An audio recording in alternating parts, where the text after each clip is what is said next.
ሰላም ቤተሰቦች እንዴት ናችሁ? ሁሉ ሰላም ነው አለን።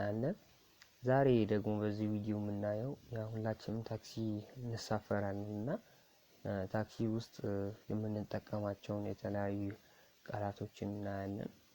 የምንፈልግበት ቦታ ከደረስን በኋላ የምንጠቀማቸውን እንዲሁም ደግሞ ዋጋውን ማናቅ ከሆነ ዋጋ ስንጠይቅ ቦታው ተይዟል ወይ የሚለውን ስንጠይቅ የምንጠቀማቸውን አንዳንድ አረፍተ ነገሮችን በዚህ ቪዲዮ እናያለን ማለት ነው።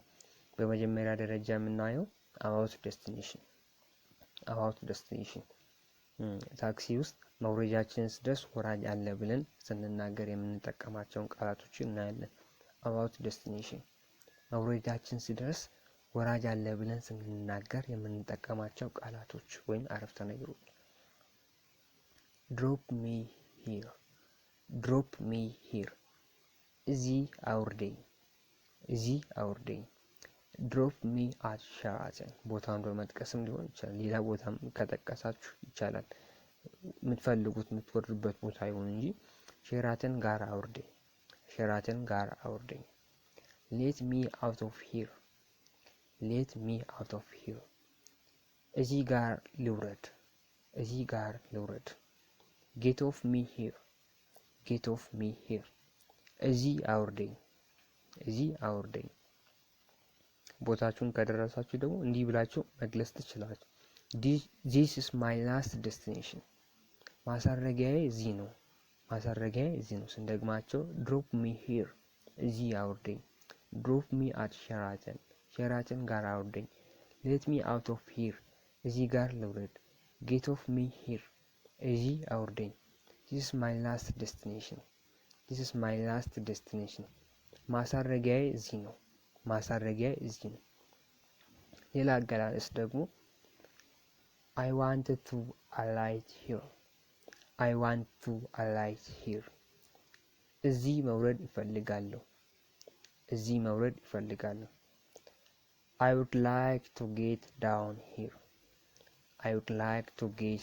here እዚህ መውረድ እፈልጋለሁ። የሁለቱም ትርጉም ተመሳሳይ ነው። ግን እዚህ መውረድ እፈልጋለሁ የሚለውን በተለያየ መልክ በእንግሊዘኛ መግለጽ እንችላለን። የመጀመሪያው I want to alight here፣ የሁለተኛው ደግሞ I would like to get down here። የሁለቱም ትርጉም እዚህ መውረድ እፈልጋለሁ ማለት ነው። set me down here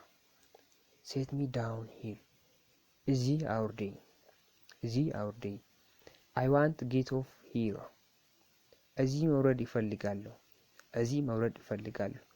I want to drop here እዚህ መውረድ እፈልጋለሁ። ያው እንደቀደሙ የነዚህም ትርጉማቸው ተመሳሳይ ነው። I want to get off here እና I want drop here የሁለቱም ትርጉም እዚህ መውረድ እፈልጋለሁ ማለት ነው። በተለያየ መልክ ሐሳባችሁን መግለጽ ትችላላችሁ። ሌላ ሐሳብ ደግሞ ሌላ አገላለጽ I want to get off here እዚህ መውረድ እፈልጋለሁ I want to drop here እዚህ መውረድ እፈልጋለሁ ከዚህ ቀደም ባለው ፔጅ ላይ ካየነው ጋር ይመሳሰላል። ይሄን ተመሳሳይ ሐሳብ ለመግለጽ እዚህ መውረድ እፈልጋለሁ የሚለው I want to get off here በማለትና I want to drop here በማለት መግለጽ ትችላላችሁ። ቀጣይ ላይ ያሉት can you drop me here እና can you stop here የሚለው በበለጠ በትህትና ስንጠይቅ ማለት ነው። can you drop me here እዚህ ልታወርደኝ ትችላለህ? can you stop here እዚህ ማቆም ትችላለህ? ሞር ፖላይት በሆነ ወይ እየጠየቃችሁ ነው ማለት ነው። get me down here እዚህ አውርደኝ በቃ መውረጃችሁን ሲደርሱ እነዚህን ቃላቶችን በመጠቀም በተለያየ መልክ ሐሳባችሁን መግለጽ ትችላላችሁ። about destination እዚህ ጋር ጨርሰናል። ቀጣይ ደግሞ የምናየው ታክሲ ውስጥ ከመግባታችን በፊት ዋጋውን ማናቅ ከሆነ ማለት ነው asking the cost of transportation fare ዋጋውን ማታውቁ ከሆነ አዲስ ከሆናችሁ የመጓጓዣ ዋጋ ስንጠይቅ የምንጠቀምባቸው ቃላቶች እናያለን። በእንግሊዝኛና በአማርኛ እየቀየርን ማለት ነው። how much is the fare? how much is the fare? የጉዞ ዋጋ ስንት ነው? የጉዞ ዋጋ ስንት ነው? how much is the fare? የጉዞ ዋጋ ስንት ነው? how much is the fare for round trip? how much is the fare for round trip? የደርሶ መልስ ዋጋ ስንት ነው? የደርሶ መልስ ዋጋ ስንት ነው? how much is the one day cost?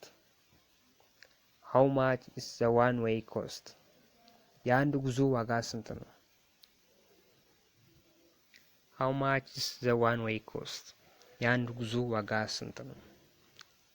ሌላ አገላለጽ ደግሞ how much does it cost from አዲስ to አዳማ?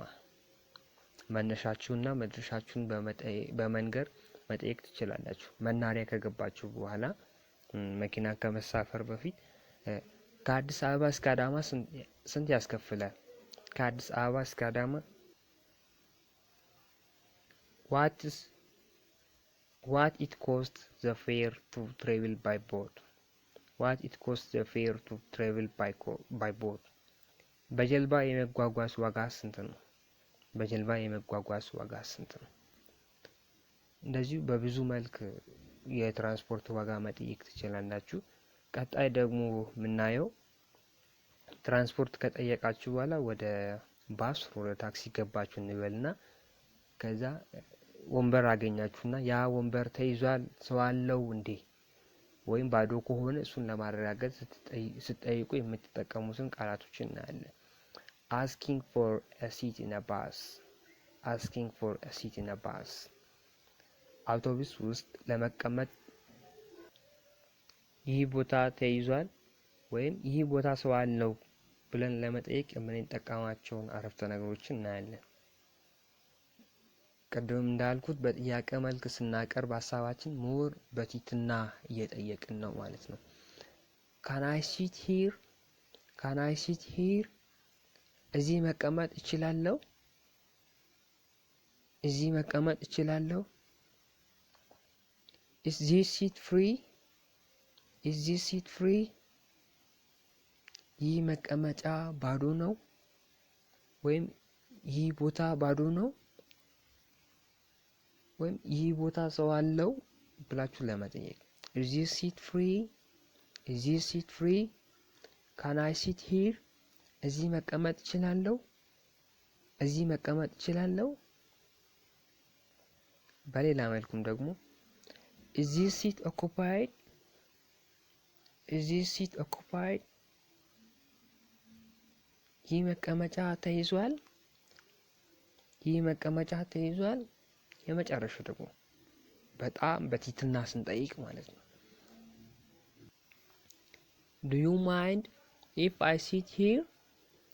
do you mind if I sit here? እዚህ ብቀመጥ ቅር ይልሃል? እዚህ ብቀመጥ ቅር ይልሃል? is this seat occupied? ይህ መቀመጫ ተይዟል? do you mind if I sit here? እዚህ ብቀመጥ ቅር ይልሃል? አሁን ደግሞ እናንተ ሌላ ሰው ሲገባ ባስ ውስጥ ሌላ ሰው ሲጠይቅ ባስ ውስጥ ነበራችሁ ወይም ባስ ውስጥ ናችሁ ብለን እናስብና ለዛ ሰው ምላሽ ሲሰጡ how to respond ምላሽ አሰጣጥ yes you can sit down please. yes you can sit down please. ቦታው ባዶ ከሆነ አው ትችላለህ እባክህን ተቀመጥ ወይም ደግሞ ቦታው ሰው ካለበት ወይም ተይዞ ከሆነ I am afraid it's not free. አዝናለሁ ተይዟል I am afraid it's not free. ሌላ ደግሞ no I don't mind sit down please. ራይ ቅር አይለኝም ተቀመጥ ይቀመጡ ባክዎን። እንደዚሁም በተለያየ መልክ እንደዚህ ሐሳባችን ሳንቸገር መግለጽ እንችላለን። ሌሎችንም እንደዚሁ በቀን ውስጥ በብዛት የምንጠቀማቸውን አረፍተ ነገሮችን በሌላ ቪዲዮ እናያለን።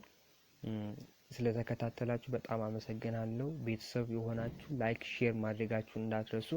አዲስ የሆናችሁም ደግሞ ሳብስክራይብ በማድረግ ቤተሰብ እንድትሆኑ